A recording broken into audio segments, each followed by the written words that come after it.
안녕하세요, 김촌입니다. 먼저 YTN 돌발 영상 후속 내용입니다. 한국 언론의 참담함을 또 볼 수 있는 대목인데요.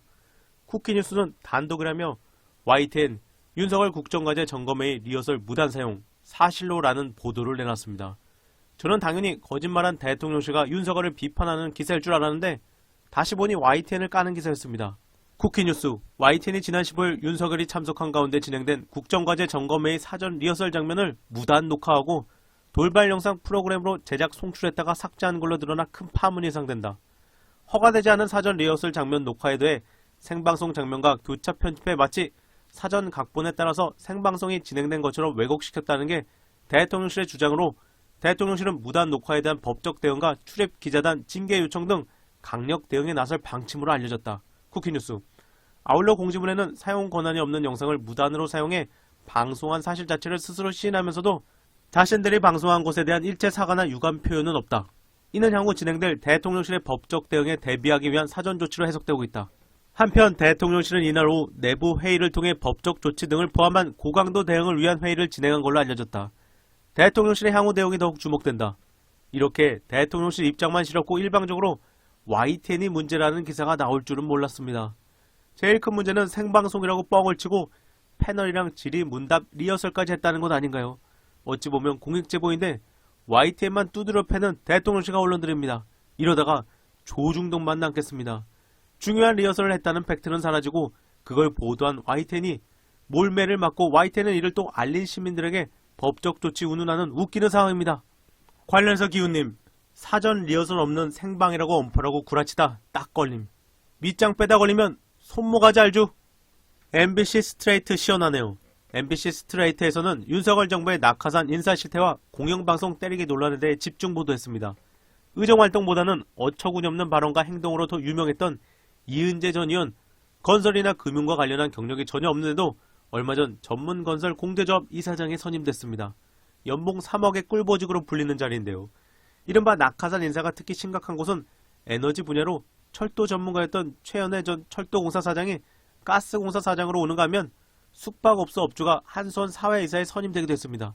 윤석열 정부는 낙하산 인사가 없을 것이라고 공언했지만 이 약속은 역시 다른 공약처럼 뻥이 됐고 스트레이트가 370개 공공기관의 공시를 하나하나 조사해 윤석열 정부의 낙하산 인사 실태를 분석했습니다. 제가 직권하면 그냥 놓겠습니다. 여기에다가 사장 누구 지명하고 이렇게 안 하고요. 캠프에서 이러던 사람을 지킨다? 저 그런 거 안 할 겁니다. 스트레이트. 국민의힘 캠프 인수위 총 84명 낙하산 땅땅땅. 이어서 대통령 연말 선물 100% 외국산 대통령실 입장도 나왔습니다.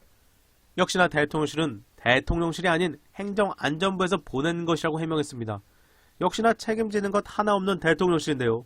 관련해서 황교익, 윤석열이 농민에게 보낸 연말 선물이 수입 농산물입니다. 농민이 수입 농산물과 경쟁하는 우리 농산물 생산자라는 사실을 윤석열이 모르지 않을 것입니다. 윤석열은 농민에게 수입 농산물을 보내도 대통령 선물이니 기뻐할 것이라고 생각했을 것입니다. 윤석열이 자신의 모든 말과 행동에 부끄러움을 느낄 필요가 없는 왕이라고 여기고 있어 발생하는 일입니다. 언제까지 왕이 주는 대로 고맙게 받아먹는 백성 취급을 나가면서 윤석열 왕을 모시고 살 것인가요? 이어서 탁현민 비서관 글. 윤석열 봐라. 탁현민, 책을 썼다. 곧 묶여 나올 것이다. 지난 5년간 국가기념식과 대통령 일정 중에 아주 일부만을 썼다. 청와대를 나오면서 언젠가는 쓰게 될 것 같다고 생각했지만 그게 지금 될지는 몰랐다. 책에는 국가기념식과 대통령 일정에 대해서만 썼다. 국가가 무엇을 기념하고 무엇을 추념하는지가 곧 국가의 정체성이다. 대통령의 공개 일정은 곧 그의 철학이다. 국가기념식과 대통령의 일정의 이야기와 형식을 갖춰야 하는 이유가 여기에 있고 의도와 의미가 있어야 하는 까닭도 여기에 있다. 대통령의 연설, 행사의 음악, 좌석의 배치, 식사의 메뉴, 작은 선물까지 모두 그러하다. 모든 행사와 대통령의 일정에는 각각의 사연이 담겨있다. 아니 담으려고 노력했다. 사연은 곧 이야기이고 이야기는 곧 서사가 된다. 대통령의 모든 일정은 이야기와 함께 어울리는 형식도 갖춰야 한다고 생각한다.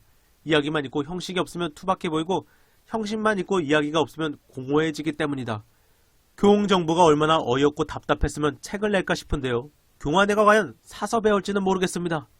그럼 이재명 대표 사이다 발언으로 마무리하겠습니다. 이재명, 소 잃었으면 제발 외양간이라도 고칩시다. 김진태발 금융위기로 인한 돈맥 경화가 지속되며 건설사 연쇄 도산이 현실화되고 있습니다. 금융시장의 위기가 실물시장으로 옮겨붙어 민생을 위협하고 있으나 정부가 그에 걸맞은 종합적 대응책을 강구하고 있는지 의문입니다. 지난 11월 말 업력 20년이 넘는 경남지역 도급 18위 동원건설의 부도 처리되었습니다. 최근 대구의 한 건설사 대표가 임금을 체불한 채 잠적하는 사건까지 벌어졌습니다. 곳곳에서 공사 중단이 벌어지며 수많은 협력사들까지 연쇄 자금난에 처했습니다. 충분히 예견되었던 일입니다. 원자재 가격 상승에 금리 인상으로 인한 부동산 시장 침체라는 살얼음판의 상황에서 김진태발 충격과 정부의 늑장 대응이 자금 시장에 충격을 가했습니다. 무능한 정부가 최대 리스크가 되어 감당할 수 없는 비용으로 되돌아오고 있습니다. 손은 잃었지만 외양간이라도 제대로 고쳐야 합니다. 연말에 금리가 추가 인상되고 약 34조 원 규모에 달하는 PF 대출 만기가 돌아오면 상황은 더 심각해질 것입니다. 연쇄 도산이라는 최악의 상황을 가정하고 어디가 어떻게 무너질지에 대비하여 촘촘하게 선제적 대응책을 마련해 주십시오. 나아가 금융참사에도 어느 누구 하나 제대로 사과하지도 책임지지도 않는 정부의 행태가 시장 불신에 기름을 부은 것 아닌지 돌아봐야 합니다. 집권 여당 또한 민생위기에 맞설 정책 대안은커녕 초보자 감세에만 집착하는 모습으로는 위기를 극복할 수 없음을 깨달아야 합니다. 민주당은 국민이 주신 권한을 가지고 어떤 역할도 감당할 준비가 되어 있습니다. 정부는 제발 위기 극복을 위한 의지와 대안을 보여주십시오. 이번 영상은 여기까지입니다. 감사합니다.